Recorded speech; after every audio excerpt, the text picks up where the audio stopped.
আসসালামু আলাইকুম। দূরে এবং কাছে যে যেখান থেকে দেখছেন আমার আজকের ভিডিওটা, আশা করছি সবাই ভালো আছেন। আলহামদুলিল্লাহ আমরাও আল্লাহর অশেষ রহমতে খুব ভালো আছি। তো আমি চলে আসছি করলা খেতে। করলা ক্ষেতগুলো হচ্ছে গিয়ে বৃষ্টির পরে নষ্ট হয়ে গেছে। করলা খেতে কি পরিমাণ শাক হয়েছে, আর করলাগুলো সোডা হয়ে গেছে, আগের মতো আর বড় হয় না, ছোটো ছোটো আছে। তো দেখতে আইছি আর কিছু হচ্ছে গিয়ে তুলতে আইছি।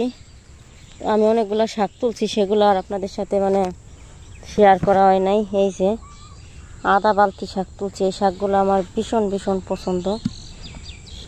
আর এই যে শাকগুলো কেমনে রয়েছে, দেখলে মন চায় সব তুইলা নিয়ে যাই, কিন্তু সব তুইলে কি করবো, এত তো খাইতেও পারবো না। কিন্তু চাহিদা অল্প নিতে ইচ্ছা করতেছে না।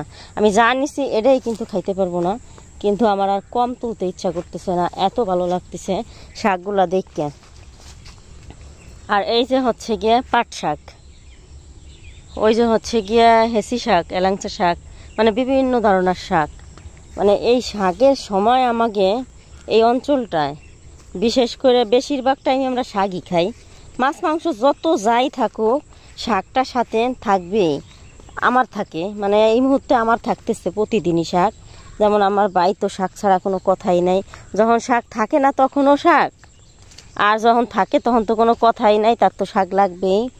আর এই যে হচ্ছে গিয়ে তিল ফুল, তিলের সিজন।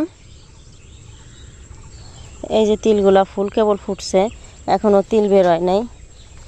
ভীষণ সুন্দর হয়েছে। আমার তো বিকাল হইলে এইসব জায়গা না ঘুরলে একটুও ভালো লাগে না, মনই কেমন জানি উড়ু উড়ু করে এই জায়গায় আসার জন্য। তবে এখনও আসতেছি, আর এক সপ্তাহ পরে আর আসতে পারবো না।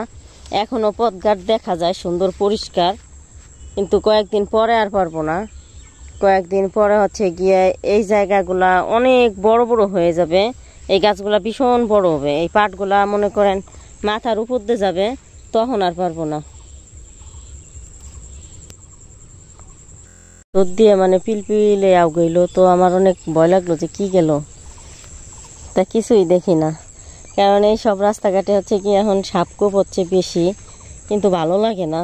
ঘরে বসে বিকেল টাইমটা মনে করেন যে মনে চায় একটু হাঁটাহাঁটি করি, ঘরে বসে থাকতে ইচ্ছা করে না, এই জন্য একটু হাঁটতে আসি। কিন্তু সাপকোপের প্রভাব অতিরিক্ত বেশি, বিশেষ করে এই বছরে পোকামাকড়ের অতিরিক্ত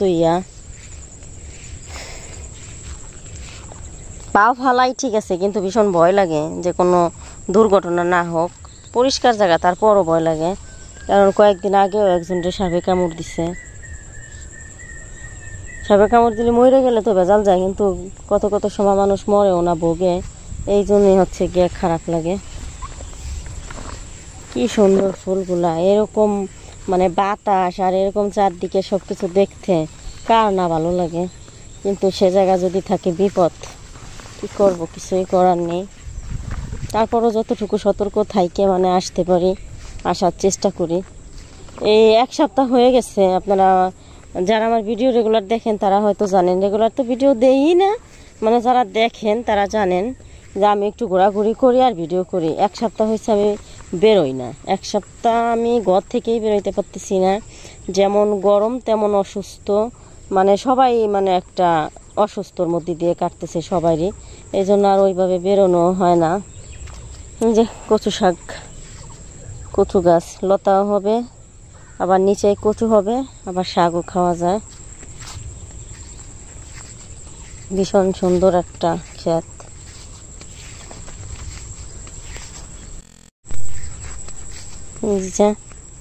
পাটের মাঝখান দিয়ে আবার একটা একটা শাক, শাক বলতে লাল শাক গাছ, এতে আবার ডাঁটা হয় বেশ বড় সড়ো। নিচের ঠুকু রান্না করে খাওয়া যাবে, উপরের ঠুক শাক করে খাওয়া যাবে। আমিও লাগাইছি, আমার ওই জায়গাও বেশ বড় হয়েছে শাকগুলা।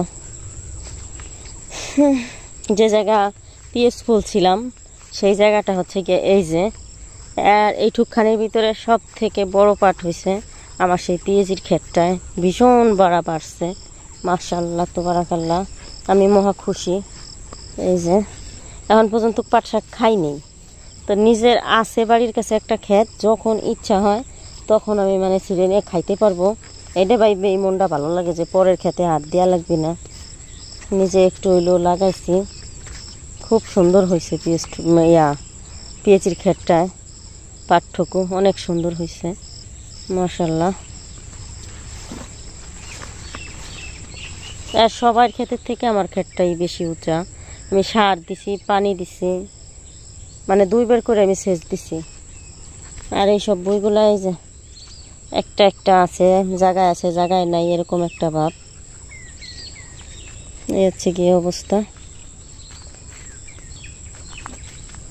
আর এই যে হচ্ছে কি আমার বাড়ির রসুন লাগাইছিলাম যে জায়গা, এই যে ছোট ক্ষেতটুকু, এটা হচ্ছে কি এই জায়গা রসুন লাগাইছিলাম। এই যে হচ্ছে সেই জায়গা হচ্ছে কটা পাটের বীজ বুনেছিলাম। এই যে এতটুকু বড় হয়ে গেছে মাশাআল্লাহ। এই জায়গাও ভালো হয়েছে। আর এর ফাঁকে ফাঁকে আমি ডাটা দিছিলাম, তো ডাটার দেখা সাক্ষাৎ পাইতেছি না, ডাটার কোনো দেখা নাই, দেখা মিলতেছে না।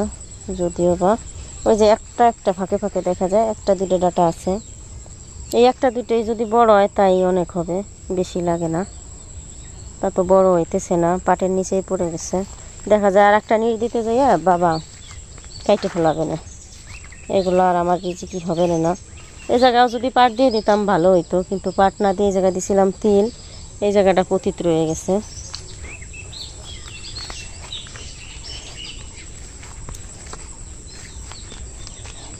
এই যে জায়গাটা পুরো ফাঁকা। এই জায়গা কতগুলা আম ছিল, সেই আমগুলা কারা জানি কোটা দিয়ে পাইরে একটা মনাই গেছে। এই যে কোটা ভেঙে থুয়ে গেছে। হায় রে দুনিয়ার মানুষ, মানে বাড়ি ঘরে থাকি না তো, এই জন্য এই অবস্থা।